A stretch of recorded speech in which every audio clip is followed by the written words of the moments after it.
Okay. We're on episode 3. Oh my gosh. I was about to be like, hey guys, welcome back. This is Chemically Imbalanced Black Girl Podcast. But then I felt stupid, so. And the name doesn't really fall off the tongue. So I gotta find like my little way of saying it, like, hey, this is me. Okay, anyway, so this is episode 3. And I saw like a Am I the Asshole thing on Instagram, and it really was making me think. It's not that complex of a question or anything, or a story or anything, but usually when I have opinions, my opinions are very one-sided. And I'm never really kind of dancing in the middle of both of them, but this one got me. So it was basically like the manager of a company, and he had this worker he had this employee whose both his parents had died in a car crash recently. And he said that the guy was a great worker. He was very, good at his job. But he left for a paid leave for a month after his parents died. And when he came back, his performance was like severely lacking. And so the manager and all the higher ups got together and they just decided to fire him because they were like, he's going to need months and maybe years to get over what just happened. So we're just going to go ahead and let him go. Right? So in the story, he's explaining how when they broke the news to him, he was very calm, but he was rude, like calling them assholes and they should go fuck themselves and all that stuff. Right? So, which is fair. But, and then he was like, am I the asshole for firing him even though both of his parents just died? And there would be a fire truck. And I'm very stuck in the middle of them. And it's because lately I've been trying to before I give my opinion on anything, I try to put myself in the position so that way it can be like genuine and not just what's the first thing that comes to my mind, so I say it. So I can imagine myself as the employee, like I just lost both of my parents. I'm feeling the worst feelings anybody could ever feel, ever. And then you're just gonna fire me. So like I need you to cut me just like a half of a break, because what the fuck is actually going on? I would feel so bad. So no parents, no job, no nothing, no more. Okay, cool. Okay, so am I the strongest soldier? I must be the strongest soldier because there's no way this is happening to me right now. So yeah, I would be so many emotions. But then I can also put myself in the manager's shoes, because it's just like, so we get it. And we know that losing your parents is really bad. But this is like a business, and the business isn't a person. Like, it has no emotions. She still needs to be operating day and night, no matter what happens in our lives, right? She has to be going. And since apparently you're such a crucial part in this business, your lack of performance is really doing a number on the business. So we get it. It's a bad, it's a terrible thing that happened to you. Honestly, it is. It really is. And again, we're not saying that you can't come back. All we're saying is, as long as it's going to take you to properly heal from this tragic accident, that's how long you need to be gone. Without trying to sound like, without trying to sound like an asshole. That's just how long you need to be gone. And then you can come back, because we love you. We do. That's why we hired you. You're great. We just need to keep running with the business, though. And unfortunately, this is, yeah. So you see what I mean? Like, I can perfectly imagine myself in both of those situations. So at the end, when he was like, am I the asshole? I was like, yeah, but also no, but kinda, but not really. I don't know how I feel. I usually, like I said, I'm usually pretty one-sided with my opinions, but that one really got me. Because what do you do? And what do you say? Like, I really want to know what was said in the meeting when they were firing him. So, because they had to keep mentioning that he lost his parents. Like, they had to, every time they said something bad, they had to like circle back to the fact that he lost his parents. Like, so yeah, we noticed your performance has been quite atrocious lately. And we know that you lost your parents. We do know that, but you've been coming in late, which is perfectly excusable for someone that went through something you just went through. And also, we're going to be letting you go. And I know this is hard because you just lost you know what I mean? Like they had to soften the blow and make it seem like they weren't firing this motherfucker. Like, oh my gosh, I really want to know what that conversation was like, and I want to know what his face was like the employee that was getting fired. His face had to be like, y'all gotta be kidding me. Is this actually happening? You gotta be kidding me. I know his mouth was open. His mouth had to be open. Because what are y'all doing? What are y'all doing? That's insane. So I don't know. I think I'm more on the employee side than I am the manager side. But I really, really do understand the manager side. So I don't know. I don't want to call him an asshole because I do understand. I don't think I would do it. But I get it. I can understand. I just can't relate. So, yeah. I don't know. Okay, and also, I said I wanted to start doing segments on this show, but I don't have my mixing board yet, so all of it's going to be pretty choppy. So, I think I want to start doing like a story, like an opinion, and then like a funny thing at the end. I don't know yet. I don't know. This is only episode 3. And I'm going to do like 50. So hopefully by like episode 10, we get the shit together. Anyway. So something that I did want to talk about. That's pretty serious, but not too serious. I'm currently trying to work on my anger expression. And what I'm actually like when I'm angry. And how to control what I think I am when I'm angry, if that makes sense. Because it's hard for me to get angry. Well, let me rephrase that. I get irritated very easily, but it's hard for me to actually get mad, which are two different things, two very different things. I get irritated when I'm hot or cold, but actual anger is really hard for me to achieve. So I know I don't handle it well because I don't handle any of my emotions well, but specifically that one, to the point, I know I don't hold it well. I know I don't just do anything about my emotions well. But when I get mad, I just want to be alone, right? And that's not healthy because I've seen people express their anger and it makes my heart start beating so fast. And I don't know if it's like jealousy to be able to really like express you're angry in front of anybody. Or just even in general. Or if I'm like terrified because that's not something I'm used to. Like, or I just can't achieve that level of anger outwardly. So it's just shocking me that somebody else is capable of doing that. I don't know how to explain what I'm saying. I hope there's somebody listening to this and be like, no, bitch, I get it. I don't know. Anytime I get really mad, I either start blocking out like what I'm hearing. Like I rarely get into arguments, but if I'm arguing with somebody and I get mad, I'll just either want to leave or I'll just be like, okay, all right, okay.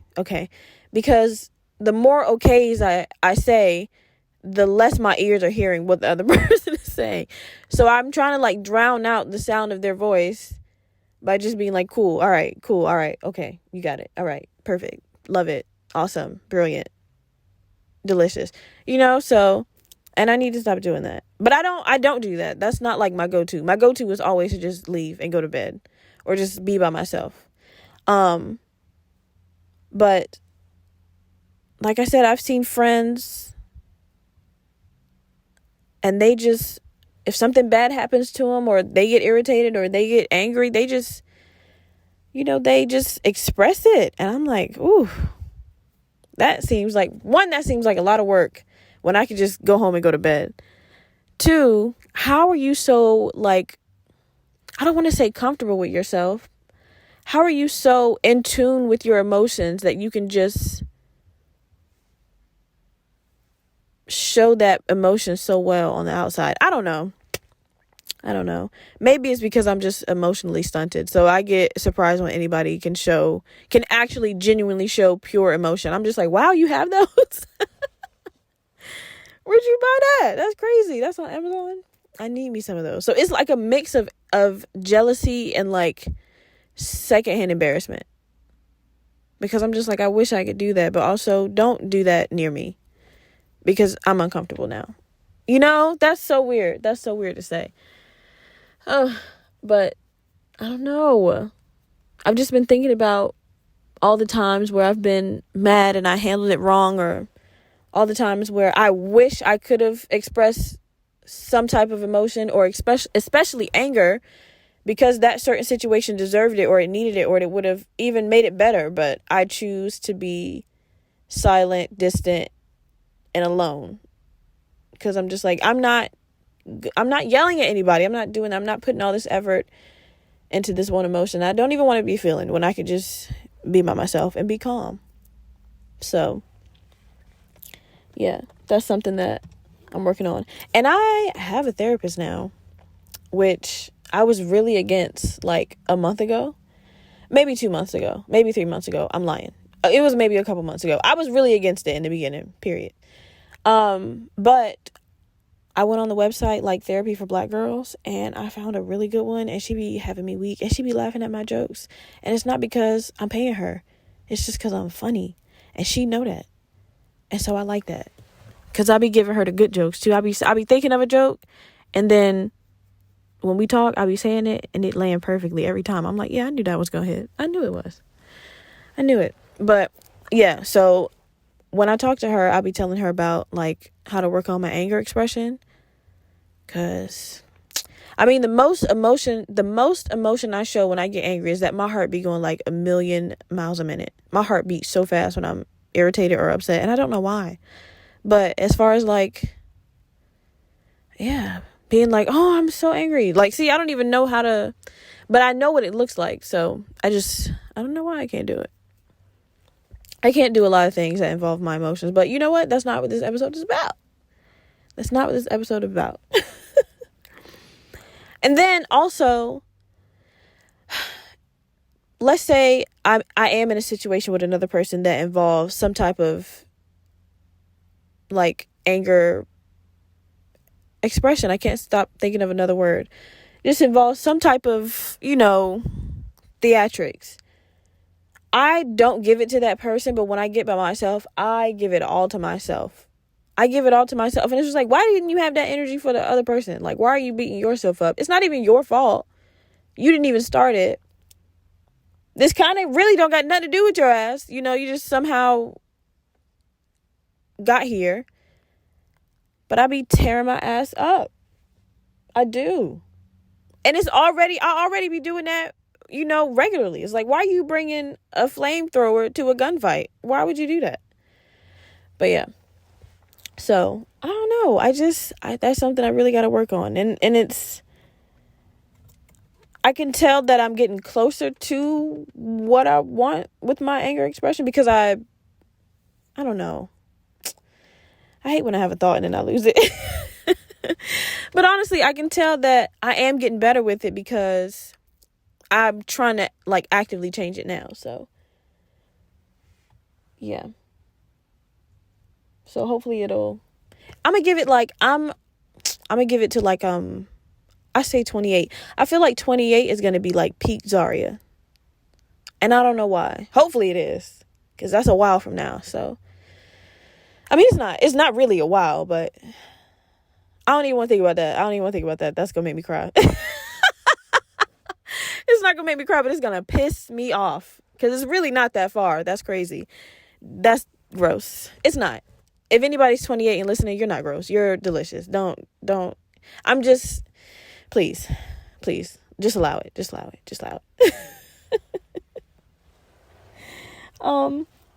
Okay. So I'm going to end the episode, but I think I'm going to tell a quick story. These are the segments that I've been talking about. I don't know how to do this yet. Like I said, this is only episode 3. I don't know what I'm doing yet. Okay, so I'm going to end with a story, and I'm going to tell the story about the time I got bit on the lip by a dog. So,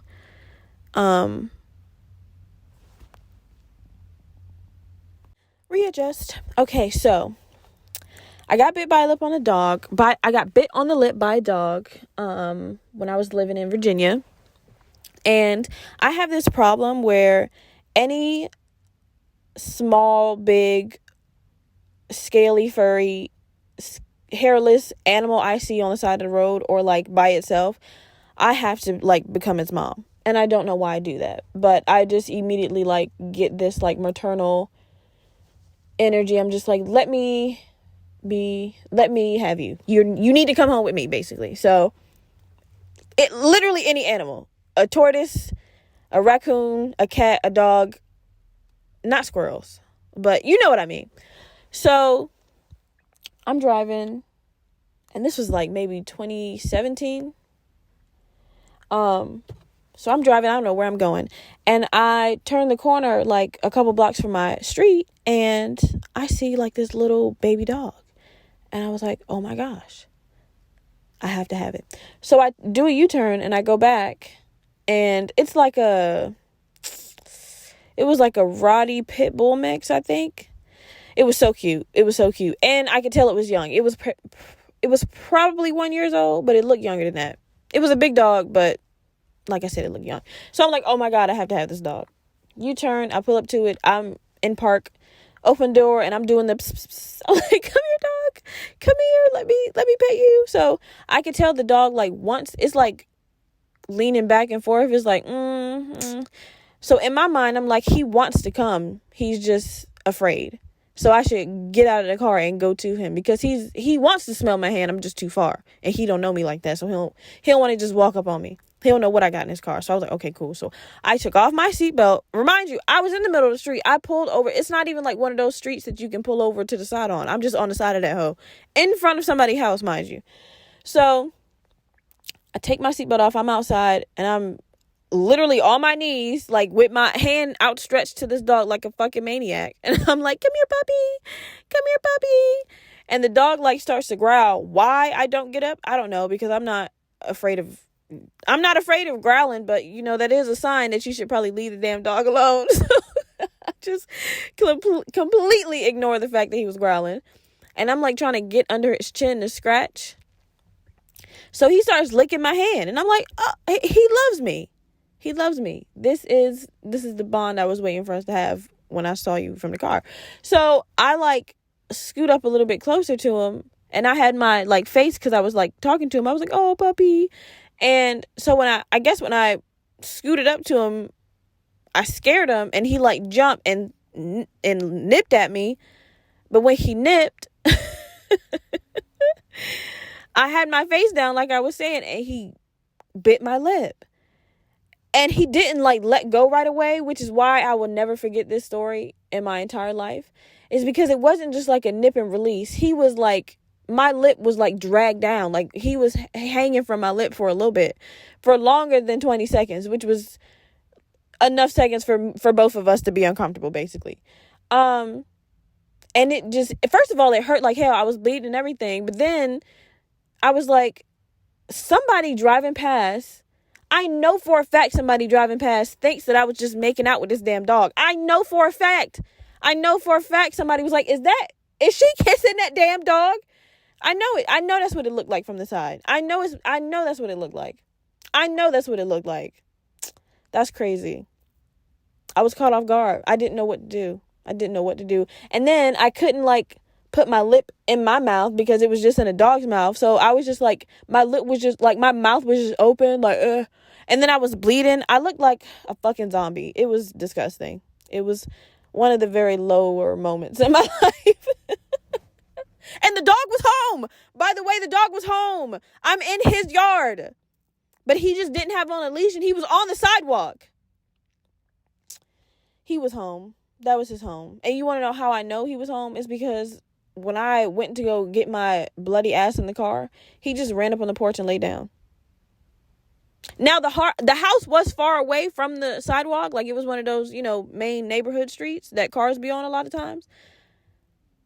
So he just ran back to his house and just laid on the porch. It was like, yeah, bitch, stop walking on people's yards. I was so disappointed in myself. I was like, why would you, what? And you know what's even crazier?